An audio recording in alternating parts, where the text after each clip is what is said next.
Welcome back to Chashu Maurya vlog. ಇವತ್ತು ನಾನು ಸಜ್ಜಪ್ಪ ಮಾಡ್ತಾಯಿದ್ದೀನಿ. ಸಜ್ಜಪ್ಪಾಗ ಮಾಡೋಕ್ಕೆ ಇಲ್ಲಿ ನಾನು 2 ಕಪ್ ಆಗೋಷ್ಟು ಮೈದಾ ತೊಗೊಂಡಿದ್ದೀನಿ. ಈ ಬೌಲಲ್ಲಿ ಈ ಅಳತೆಯಲ್ಲಿ 2 ಕಪ್ ಆಗೋಷ್ಟು ಮೈದಾ ಮತ್ತು 1 ಕಪ್ ಆಗೋಷ್ಟು ಚಿರೋಟಿ ರವೆನ ತೊಗೊಂಡಿದ್ದೀನಿ. ಎರಡನ್ನೂ ಚೆನ್ನಾಗಿ ಮಿಕ್ಸ್ ಮಾಡಿ ಅದಕ್ಕೆ ನಾನಿಲ್ಲಿ ಸ್ವಲ್ಪ 1 ಚಿಟಿಕೆ ಆಗೋಷ್ಟು ಅರಿಶಿನ ಹಾಕಿ ಅದನ್ನು ಚೆನ್ನಾಗಿ ಮಿಕ್ಸ್ ಮಾಡಿಕೊಂಡು ಅದನ್ನು ಚಪಾತಿ ಹಿಟ್ಟದಕ್ಕೆ ಮತ್ತು ಅತಿ ತೆಳ್ಳಗಲ್ಲ ಅಥವಾ ಗಟ್ಟಿಯಲ್ಲ ಆ ರೀತಿಯಾಗಿ ಕಲಸಿಟ್ಕೊತಾ ಇದ್ದೀನಿ. ನೆಕ್ಸ್ಟು ಎಲ್ಲ ಪಾಕ ಮಾಡೋಕ್ಕೋಸ್ಕರ ಇಷ್ಟು ಬೆಲ್ಲನ ತೊಗೊಂಡಿದ್ದೀನಿ ಮತ್ತು ಸ್ವಲ್ಪ ಏಲಕ್ಕಿನ ಹಾಕಿ ನೀರು ಹಾಕಿ ಇಲ್ಲಿ ಪಾಕ ಮಾಡೋಕ್ಕಿಟ್ಟು ಪಾಕ ಎಲ್ಲ ಚೆನ್ನಾಗಾದ್ಮೇಲೆ ಅದಕ್ಕೆ ನಾನಿಲ್ಲಿ ಮೀಡಿಯಮ್ ರವೆನ ಹಾಕ್ತಾಯಿದ್ದೀನಿ.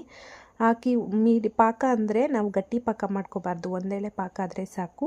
ಇಲ್ಲಿ ನಾನು ಮೀಡಿಯಮ್ ರವೆನ ತೊಗೊಂಡು 1 ಕಪ್ ಆಗೋಷ್ಟು ಮೀಡಿಯಮ್ ರವೆನ ತೊಗೊಂಡು ಆ ಪಾಕಕ್ಕೆ ಚೆನ್ನಾಗಿ ಮಿಕ್ಸ್ ಮಾಡ್ತಾಯಿದ್ದೀನಿ. ಅದು ರವೆ ಸ್ವಲ್ಪ ಅಳ್ಳಬೇಕು, ಅಲ್ಲಿವರೆಗೂ ಚೆನ್ನಾಗಿ ಮಿಕ್ಸ್ ಮಾಡಿ ಸ್ವಲ್ಪ ಅಳ್ಳಕ್ಕೆ ಬಿಡಬೇಕು. ನೆಕ್ಸ್ಟ್ ಅದಕ್ಕೆ 2 ಟೇಬಲ್ ಸ್ಪೂನ್ ಆಗೋಷ್ಟು ತುಪ್ಪ ಹಾಕ್ತಾಯಿದ್ದೀನಿ.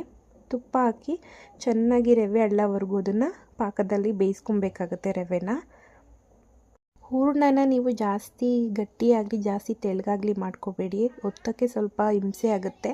ನನಗೆ 1 ಕಪ್ ಆಗೋಷ್ಟು ಕೊಬ್ಬರಿನ ಹಾಕ್ತಾಯಿದ್ದೀನಿ. ನಾನು ಆಲ್ರೆಡಿ ಅದನ್ನು ಕೊಬ್ಬರಿನ ಸುತ್ತ ಅದನ್ನು ಒರೆದು ಅದನ್ನು ಕಟ್ ಮಾಡಿ ಮಿಕ್ಸಿಲಿ ಪೌಡ್ರ್ ಮಾಡಿ ಇಟ್ಕೊಂಡಿದ್ದೆ.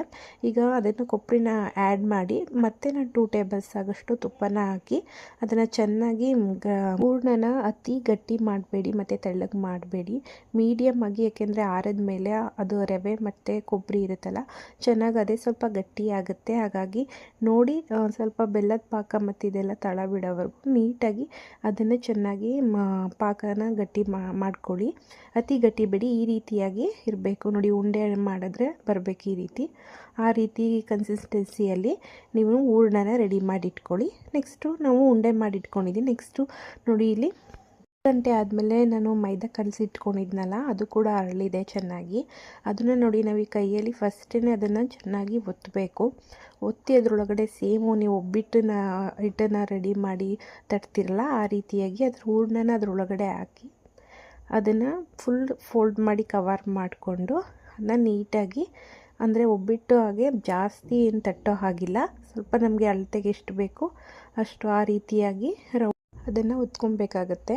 ನಾನು ಒತ್ತಿದ ಮೇಲೆ ಎಣ್ಣೆ ಕಾಯಕ್ಕಿಟ್ಟಿದ್ದೆ. ಎಣ್ಣೆ ಕಾದ್ಮೇಲೆ ನೋಡಿ ಇಲ್ಲಿ ಒಂದೊಂದೇ ಆಗಿ ಮೀಡಿಯಮ್ ಫ್ಲೇಮಲ್ಲಿ ಅದನ್ನು ಬೇಯಿಸಬೇಕಾಗುತ್ತೆ. ಜಾಸ್ತಿ ಉರಿಲಿ ಬೇಯಿಸಬೇಡಿ, ಕಮ್ಮಿ ಉರಿ ಇಟ್ಕೊಂಡು ಈ ರೀತಿಯಾಗಿ ಬೇಯಿಸಿ. ನೋಡಿ ಹೂರಣ ಎಲ್ಲ ಒಳಗಡೆ ಎಷ್ಟು ನೀಟಾಗಿ ಬೆಂದಿದೆ, ತುಂಬಾ ರುಚಿಯಾಗಿತ್ತು. ನೀವು ಕೂಡ ಟ್ರೈ ಮಾಡಿ ಸಜ್ಜಪ್ಪನ ಕಮೆಂಟ್ ಮಾಡಿ.